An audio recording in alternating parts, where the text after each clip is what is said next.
Melanjutkan part sebelumnya, Ling Feng pun membawa mereka untuk keluar dari gedung tersebut.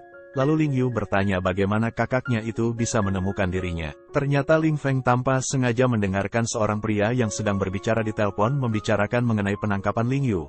Maka Ling Feng langsung mengikuti pria tersebut yang akhirnya membawa dirinya sampai di tempat itu. Ling Yu pun langsung berterima kasih kepada kakaknya itu atas pertolongan yang telah ia lakukan. Ansin pun mengingatkan kepada Ling Feng untuk terus berbuat baik sesama saudara. Ternyata kejadian kecelakaan yang dulu menimpa Ling Yu itu bukanlah disebabkan Ling Feng namun orang lain, dan Ling Yu mencurigai itu adalah ulah Ling Sheng adik bungsunya.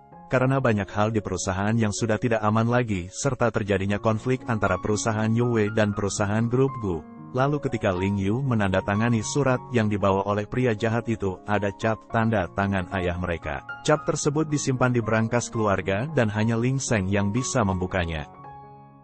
Ling Sheng juga sudah memiliki rencana untuk bekerja sama dengan rencana proyek grup Gu. Lalu Ling Yu juga mencurigai bahwa penculikan Ansin ada hubungannya dengan Ling Sheng. Tidak berselang lama Anseng pun datang menemui mereka semua. Pada saat yang bersamaan Yugo pun tersadar dan mereka semua pun menanyakan siapa dalang dari semua ini. Namun ia tidak menjawab sama sekali.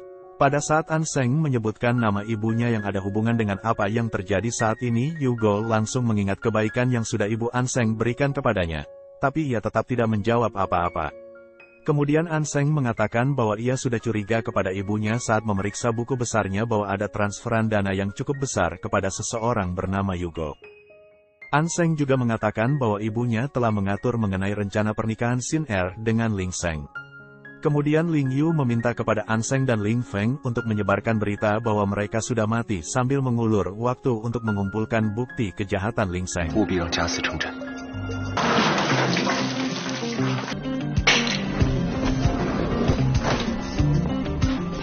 Berita kematian Ling Yu dan Ansin pun sampai kepada Ling Sheng, namun Ling Sheng tidak semudah itu percaya dan masih meminta orang suruhannya untuk mencari tahu hal yang sebenarnya terjadi dan memastikan semuanya beres. Ternyata apa yang dilakukan Ling Sheng ini disebabkan oleh kebenciannya terhadap Ling Yu karena ayahnya yang selalu berpihak kepada Ling Yu dibandingkan dirinya, dan ia juga yang membuat saham Yue turun yang menyebabkan ayahnya jatuh sakit karena melihat berita tersebut.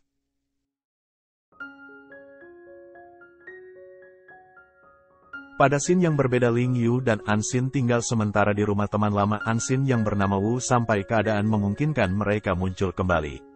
Ling Yu meminta Wu untuk membantunya mencari tahu tentang Lum, orang suruhan Ling Sheng.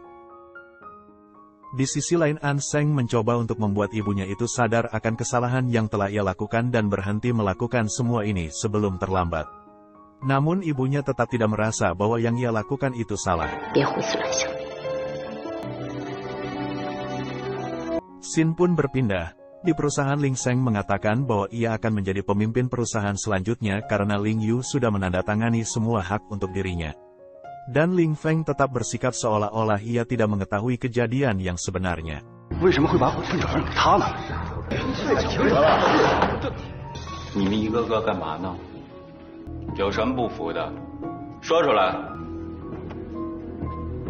Saat keluar dari kantor usai rapat, tiba-tiba Aili muncul dan langsung memukul Ling Sheng. Aili marah dan meminta Ling Sheng bertanggung jawab atas kematian Ling Yu, namun Ling Sheng menyangkalnya.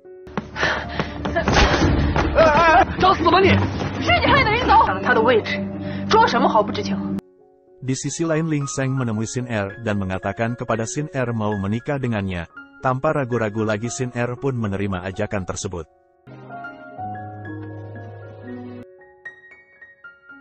Kemudian di perusahaan Ling Sheng diresmikan menjadi CEO baru untuk grup Ling karena sahamnya lah yang paling terbanyak di antara yang lainnya.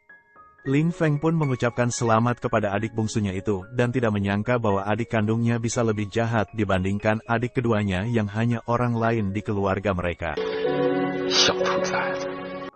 Di sisi lain, Ling Yu dan Ansin sedang duduk di pinggir pantai dan menikmati betapa indahnya kehidupan seperti itu yang tidak penuh dengan masalah terus-menerus.